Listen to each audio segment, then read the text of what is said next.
Queridos, primeira mensagem do ano. Fê, coloca para a gente aqui o tema, fazendo um favor.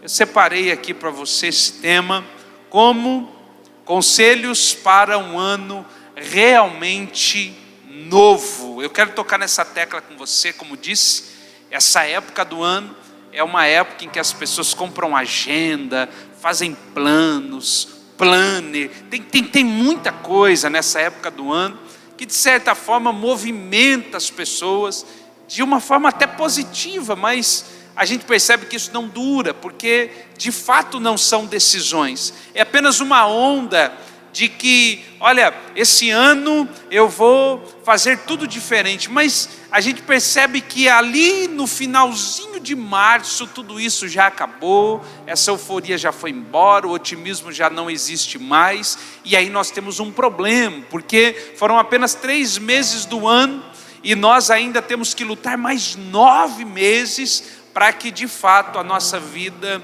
tenha valido a pena viver um ano completo. Eu sei que os últimos 2 anos não foram fáceis, passamos talvez por um dos momentos mais difíceis da nossa vida, como nação, como família, passamos por uma pandemia que nos levou ao isolamento social, ao distanciamento, ao afastamento do culto, da família, de muitas questões, e 2022, ele tem tudo para ser um ano de retomada. Eu sei que muita gente já retomou agora em 2021 em muitas questões, mas de fato nós estaremos retomando a atividade de 100% agora em 2022. Por isso nós precisamos entender que existe alguns conselhos para que nós vivamos algo totalmente novo.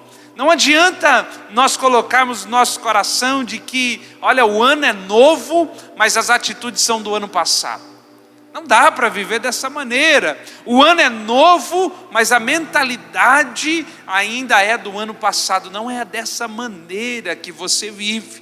Não pode ser dessa forma que você leva a sua vida. E por isso, nós precisamos entender quais são os conselhos bíblicos para um ano novo. Eu gosto disso, para que nós possamos entender a movimentação, porque um ano novo você constrói. Um ano novo você não conquista pulando onda na praia, um ano novo você não conquista vestindo branco, um ano novo você não conquista com otimismo, não é dessa maneira. Um ano novo você conquista com atitudes novas, e é exatamente isso que eu quero que você entenda através da mensagem de hoje. Por isso eu queria orar com você. Pai, nós queremos te agradecer, Senhor. Nós queremos te louvar e bendizer o teu nome, agradecer pelo ano que passou, porque ele passou, Senhor, e nós estamos aqui, e se nós ainda estamos aqui é porque há propósito a serem cumpridos em nós e através de nós. Por isso nós te pedimos que tudo isso vá se tornando claro diante dos nossos olhos, para que nós possamos perceber, visualizar de maneira clara, real, de que tudo aquilo que aconteceu foi apenas, ó Deus, um preparo para tudo que nós ainda vamos vivenciar no Senhor no ano de 2022. Por isso, nos dê sabedoria, graça, que nós possamos ser conduzidos, ó Deus, de uma maneira tão nítida, tão clara, que haja luz no nosso caminho, para que nós possamos desfrutar daquilo que o Senhor tem para a nossa vida, para a nossa família, para o nosso ministério. É a nossa oração em nome de Jesus. Amém, amém e amém. Queridos, eu separei aqui 4 conselhos. São 4 conselhos bíblicos para que nós possamos ter um ano realmente novo. Pastor, já fazem muito tempo que eu venho lutando para viver um ano diferente, um ano que seja de fato diferente de todos os outros anos que eu já vivi, e que eu não consigo, eu não entendo porque parece que é uma repetição, um ciclo. Eu até tenho o otimismo que acabei de citar aqui, eu até tenho uma expectativa mas ela não consegue romper o ano. E quando eu percebo, eu já estou frustrado, entregue, e então a minha vida segue novamente aquilo que foi todos os anos. Eu já não vejo mais como, eu já não sei mais de que maneira viver para que eu experimente algo diferente. Algo diferente na minha família, algo diferente no meu casamento, um ano novo no meu trabalho. Eu não sei por onde começar. É por isso que essa mensagem ela é importante para você. Ela é uma bússola, ela é um guia para direcionar você para de fato desfrutar de um ano completamente diferente de todos os anos.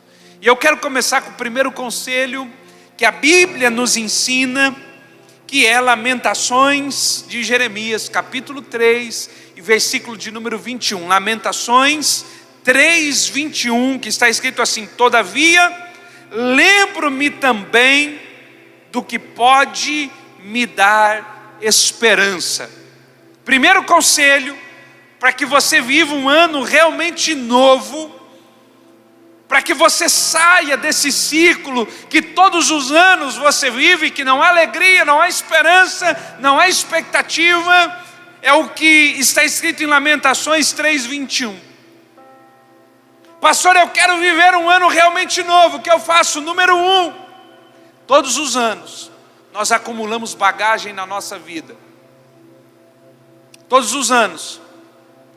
E quando eu digo de acumular bagagem, eu estou falando de situações, circunstâncias, que nós vamos colocando na nossa vida, e que quando chega a passagem de ano, eu pego a minha bagagem com tudo aquilo que é bom e ruim, e eu quero introduzi-las no próximo ano. Não é esse o conselho. Não é essa maneira de viver um ano realmente novo. Eu quero levar para 2022 apenas aquilo que me dá esperança. Tem circunstâncias que precisam ficar em 2021. Tem circunstâncias que precisam ficar em 2020. Mas eu insisto em empurrá-las para o próximo ano. Que eu insisto em levá-las para o próximo ano, e não é dessa maneira. Eu preciso aprender em uma questão, de que quando há uma transição, uma mudança de tempo, eu preciso levar para a próxima estação aquilo que me serve. É por isso que o mercado da moda funciona dessa maneira. Quando chega-se perto do inverno, por exemplo, outono e inverno, as lojas fazem liquidação das roupas de primavera, verão. E elas reduzem o preço, porque aquelas roupas não serão usadas na próxima estação, e elas não venderam. E elas precisam fazer com que elas saiam, então elas reduzem o preço, para que aquilo não fique acumulado no estoque. Veja, nós deveríamos ter entendido isso.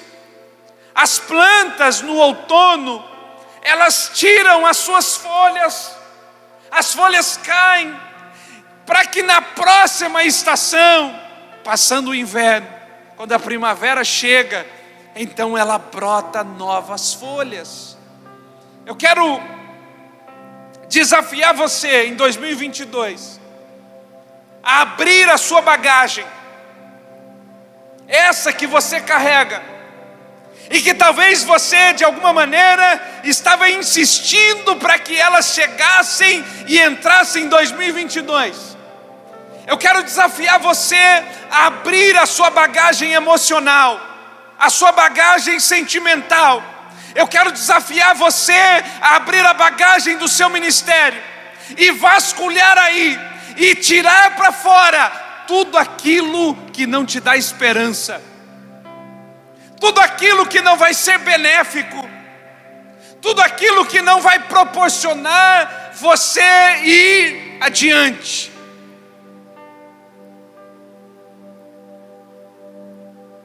Todas as vezes que eu abro a minha bagagem, eu preciso olhar ali e encontrar lá dentro aquilo que me aponta para o futuro.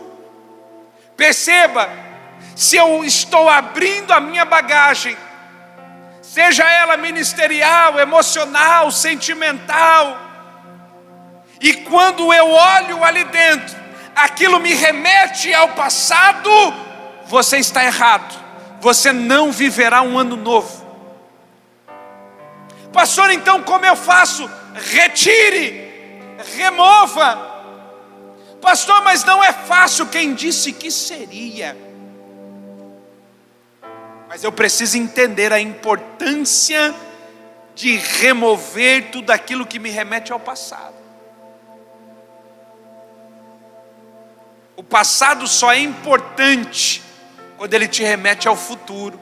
É por isso que quando você está dirigindo seu carro, o para-brisa é maior do que o retrovisor. Porque o espaço que você precisa enxergar adiante, ele é maior do que aquilo que você tem que olhar para trás. Olhar para trás é importante. Entenda isso, olhar para trás é importante. Evita acidentes. Mas a visão do passado, ela precisa ser menor do que a visão do presente. Como eu faço isso? Mexendo na bagagem. O que foi bom em 2021, que entre 2022, mas o que foi ruim e não me serve para nada, que fique aqui. Uma coisa que nós precisamos aprender é o luto das coisas. Pastor, como assim o luto das coisas? Querido, toda perda envolve um luto. Toda perda, não importa o que seja, há um luto. Há pessoas que perdem um ente querido e não têm um luto. Isso é prejudicial. Pessoas que perdem objetos preciosos que amavam. Há um luto. Não importa o que seja, há luto. E o luto é um período para assimilar que a partir de agora, aquilo já não existe mais. E deixa eu dizer para você, Deus respeita o tempo do luto. O que Deus não respeita é um luto perpétuo, é um luto que não termina, é um luto que não acaba, porque nós tentamos de alguma maneira levar aquilo que deveria ter acabado por anos. E não é assim que nós precisamos viver. É por isso que você não vive o novo, porque você insiste em carregar o velho dentro da bagagem. Enquanto não aprendemos o princípio que Paulo nos disse em 2 Coríntios capítulo 5, versículo 17, que aquele que está em Cristo nova criatura é, e as coisas velhas já passaram, e eis que tudo se fez novo, nós não conseguiremos desfrutar de um ano realmente novo. Um ano realmente novo se faz com coisas novas. Se você pegar a ideia das penitenciárias antigamente, isso visto em desenhos, em filmes de antigamente, você ia encontrar um presidiário com aquele macacão, né, que era peculiar, e ele tinha uma corrente amarrada ali na sua perna e uma bola de metal. Tem muita gente vivendo dessa maneira, prisioneiros. Não conseguem caminhar, não conseguem romper, não conseguem ir adiante, porque estão literalmente aprisionadas na sua vida. É por isso que você não consegue viver o novo, porque todas as vezes que o novo aparece, o passado está te aprisionando, e não é assim que você precisa viver. Preste atenção. Um ano novo se constrói com atitudes novas, e a primeira atitude que você precisa tomar é esse primeiro conselho: se desfaça do que não te dá esperança. E eu nem preciso dizer para você que a esperança, ela é um fruto.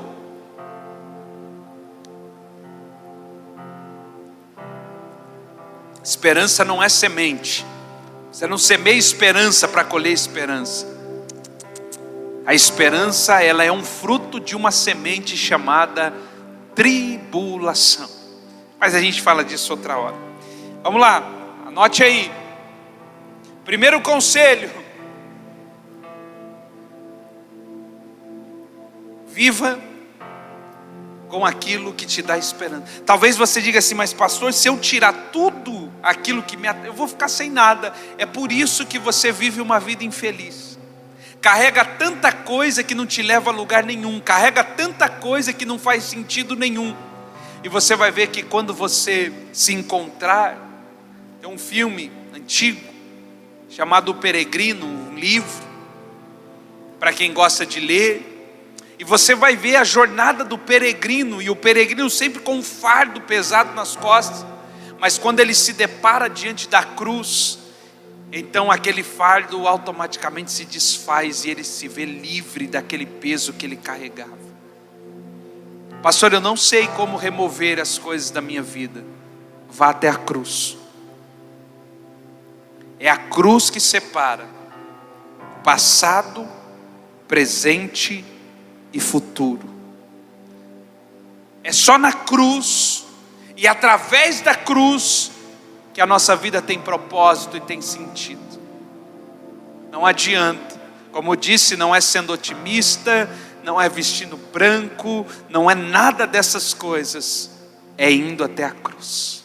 Conselho número 2, qual o segundo conselho que eu daria para você, para que o seu ano fosse realmente novo? Paulo, escrevendo aos Tessalonicenses, 1 Tessalonicenses, capítulo 5, e o versículo de número 18. 1 Tessalonicenses 5,18, Paulo vai nos dizer o seguinte, olha só, eu vou até ler numa outra versão aqui. 1 Tessalonicenses 5,18, eu gostei da versão como a NVI colocou aqui, e eu vou colocar aqui para que eu possa ler.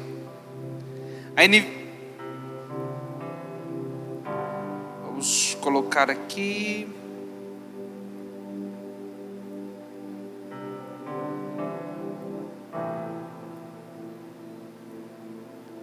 Está escrito assim, olha: deem graças em todas as circunstâncias. Deem graças em todas as circunstâncias. Paulo não estava dizendo, olha, dê graças quando tudo te vá bem. Dê graças quando as circunstâncias forem boas. Não! O apóstolo Paulo está dizendo, deem graças em todas as circunstâncias. Se é boa, se é ruim, não importa. Aprenda a dar graças a Deus. Tenha um coração grato a Deus. E ter um coração grato a Deus, meu irmão, ele é independente da circunstância. É isso que Paulo vai dizer quando está escrevendo aos Filipenses. Ele diz, olha, eu posso ter em abundância, como sofrer necessidade, não importa. A circunstância agora que eu entendi, pouco me importa. O que interessa agora é que eu posso todas as coisas naquele que me fortalece.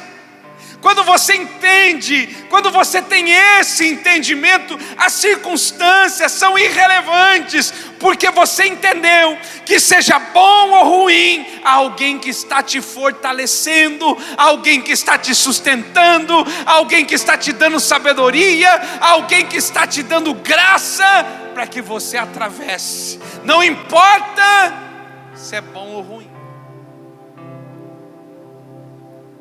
Não importa. Segundo conselho que eu quero dar para você, o apóstolo Paulo escreveu, deem graças em todas as circunstâncias, porque olha só, o versículo está escrito assim, pois esta é a vontade de Deus para vocês em Cristo Jesus. Esta é a vontade. Qual é a vontade de Deus? É que você dê graças em tudo, em tudo. Lembra de Jó? Deus me deu e Deus tirou. Bendito seja o nome do Senhor. Não importa a circunstância, não importa se a circunstância é porque eu estou tendo ou se eu estou perdendo. Louvado seja Deus. Eu sou grato, Senhor. Obrigado. Obrigado pelo tempo, obrigado pela pessoa, obrigado pelo que o Senhor me deu. Obrigado pelo que eu não tenho. Obrigado porque deu errado. Obrigado porque eu não conquistei esse ano. Obrigado, eu sou grato. Porque senão cairemos no erro de adorar a Deus por aquilo que Ele faz.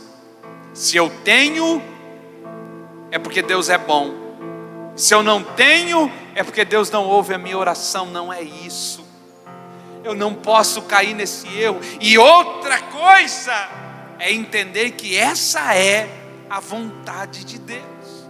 Nós não estamos falando de desejos, nós estamos falando de vontade. Entende isso? Compreende isso? Essa é a vontade de Deus. Oh glória! Quer viver um ano diferente? Seja grato. Assim como a gratidão é a vontade de Deus, a murmuração é a vontade do diabo.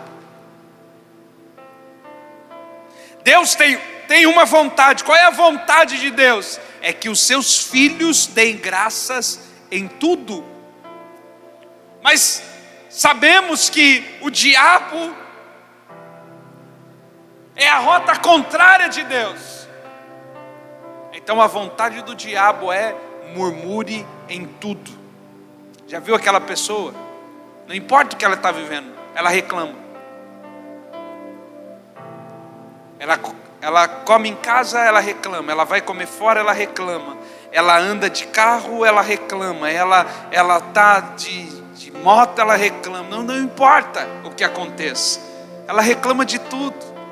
Ela está na igreja, ela reclama. Ela está em casa, ela reclama. Ela está no trabalho, ela reclama. Ela se tornou alguém que entendeu a vontade do diabo e murmura por tudo. Reclama. Por que você não vive um ano realmente novo? Porque você semeia sementes de murmuração. Você passa o ano inteiro reclamando, murmurando. São sementes. E essas sementes não são colhidas agora, elas serão colhidas no próximo ano.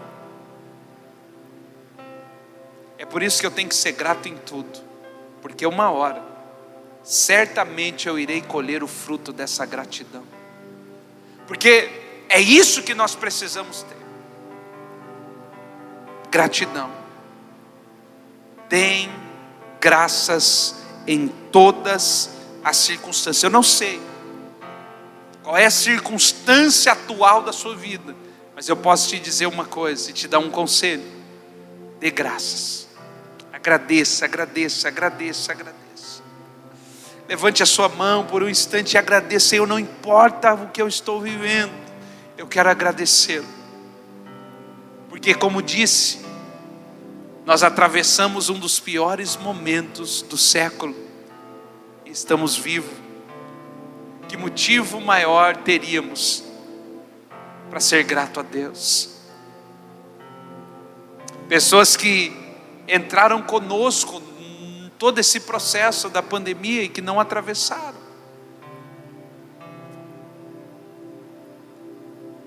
Tivemos perdas próximas, perdas mais distantes.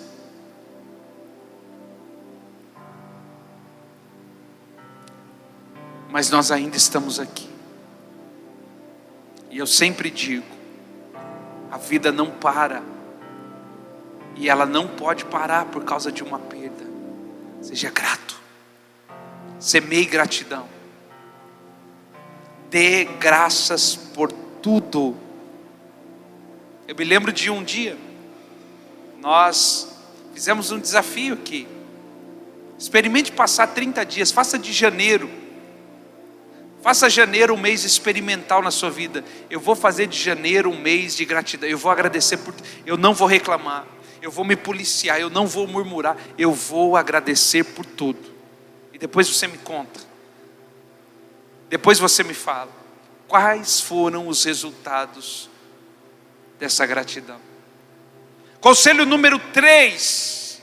Terceiro conselho para que você viva um ano realmente novo.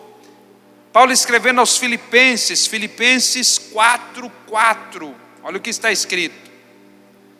Filipenses 4:4. Está escrito assim: alegrem-se sempre no Senhor. Novamente direi, alegrem-se. Parece, meu Deus, eu fico olhando para alguns textos da Bíblia e eu vejo como nós precisamos aprender.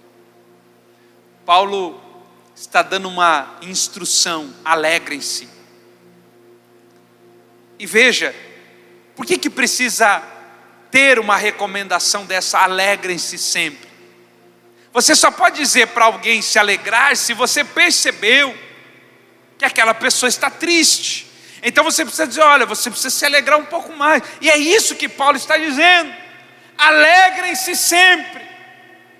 Não permita que a tristeza ocupe o lugar que ela não deveria ocupar. Aprenda a se alegrar sempre. Agora, por que eu não consigo me alegrar? Paulo está dizendo, alegrem-se no Senhor. Eu aprendi a basear a minha alegria em circunstâncias, em momentos, em pessoas, em bens. E quando essas coisas se vão, eu não tenho motivo para estar alegre. Agora Paulo vai nos dizer, alegrem-se no Senhor. Quando eu deposito a minha alegria em Deus, eu sei que não haverá espaço para a tristeza. Eu não estou dizendo que coisas, circunstâncias não darão errado, não é isso. Mas quando eu estou com a minha alegria no Senhor, independente do que está acontecendo aqui, eu estou alegre. E é o que as pessoas não conseguem entender. Pastor, eu fico procurando razões para ser feliz. Não, você não tem que procurar razões. A sua razão para ser feliz está em Deus. E enquanto você não colocar o seu coração nele, você não vai conseguir experimentar uma alegria verdadeira. O mundo está atrás de alegria. O mundo procura alegria na bebida, no álcool, na droga, na prostituição, no adultério. O mundo tem várias formas de tentar proporcionar a alegria que você só encontra em Deus. O problema dessas coisas é que são fragmentos de alegria, prazeres momentâneos. Eles não duram, eles não permanecem. É por isso que quem usa droga sempre quer mais droga. Quem bebe sempre quer beber mais. É como Salomão diz, é um abismo puxando outro abismo, porque não há o sentimento de saciedade. Você não se sacia, você não se completa, sempre está faltando, sempre quer mais. Agora, quando você coloca o seu coração em Deus, você pode não ter muitas coisas, mas você está completo, saciado, cheio. Por isso Paulo vai dizer em Efésios, não vos embriagueis com vinho em que há contenda, mas enchei-vos do Espírito de Deus. Seja completo de Deus. E eu entendo que para ser completo de Deus é necessário algo muito maior, porque você tem que orar, você tem que jejuar, você tem que buscar, e isso não é para qualquer um.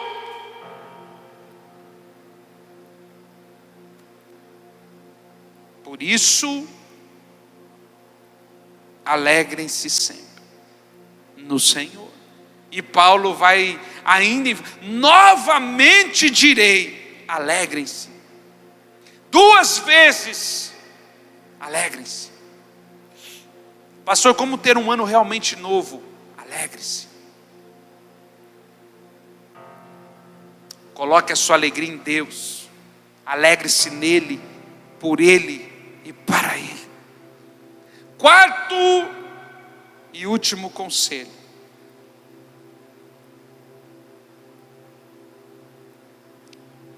Jesus disse em Mateus 6,33. Evangelho de Mateus, capítulo 6, e versículo de número 33, está escrito assim: mas buscai em primeiro o reino de Deus e a sua justiça, e todas essas coisas serão acrescentadas. Olha só. Mas buscai primeiro o seu reino e a sua justiça, e todas essas coisas vos serão acrescentadas. O que a gente precisa entender aqui sobre o que Jesus estava dizendo é sobre prioridades.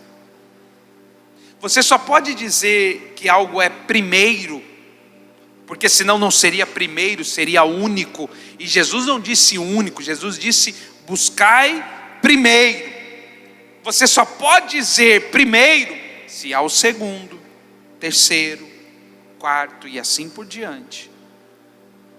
Jesus não disse que a única coisa que você deveria buscar era o reino e a sua justiça. Não foi isso.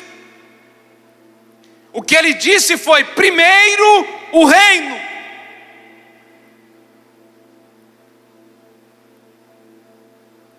Tem muita gente que não entendeu isso. O reino de Deus para muita gente é segundo, terceiro, quarto, quinto, sexto, enfim. Não sei qual o plano de prioridade que você tem na sua vida, mas se você quer realmente ter um ano novo, você precisa entender o que Jesus disse quando ele falou: primeiro o reino. As prioridades do reino, a vontade do reino, precisa ser colocada em primeiro lugar na minha vida, na minha família. É por isso que nós não conseguimos experimentar um ano novo, porque primeiro o meu, primeiro a minha vontade, primeiro os meus objetivos, primeiro os meus sonhos, e depois, e só depois, se tiver tempo, aquilo que é de Deus. Você até pode viver dessa forma. Você só não pode se considerar um cristão se o reino de Deus não é o primeiro lugar da sua vida e do seu coração. Precisamos romper esse paradigma e trazer o reino de volta para o seu lugar de origem. É o primeiro. Porque entenda, ou Deus é o primeiro, ou o reino de Deus é o primeiro, ou ele não é nada. É por isso que eu disse, se o reino não é primeiro, não se considere um cristão. Porque quando você está em Deus, a primazia é o reino de Deus e a sua justiça. O ano de 2022 é um ano de organização. Nós precisamos trazer de volta o reino de Deus para o lugar de onde ele nunca deveria ter saído. E qual é esse lugar, pastor? O primeiro. Por favor.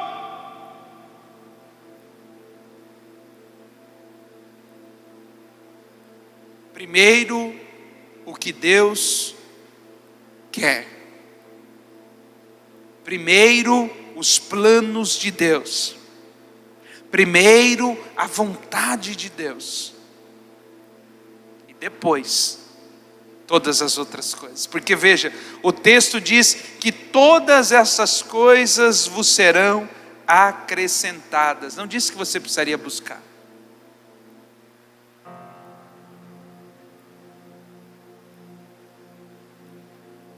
Porque quando você entende isso, você também desfruta daquilo que Deus te proporciona. Quero repetir uma expressão para você, que se Deus é o único que você tem, então você tem tudo o que você precisa. Se Deus é o único que você tem, então você já tem tudo o que você precisa. Busque o reino de Deus em primeiro lugar em 2022. Faça isso. Talvez você nunca fez isso em momento nenhum da sua vida. Colocar Deus em primeiro lugar. E quando eu digo colocar Deus em primeiro lugar, eu não estou falando, não, eu creio em Deus, Deus é primeiro. Não é isso que eu estou dizendo. Não é isso que eu estou dizendo. Eu estou dizendo de fato, de colocá-lo em primeiro. Para que todas as outras coisas se organizem em nome de Jesus. Amém?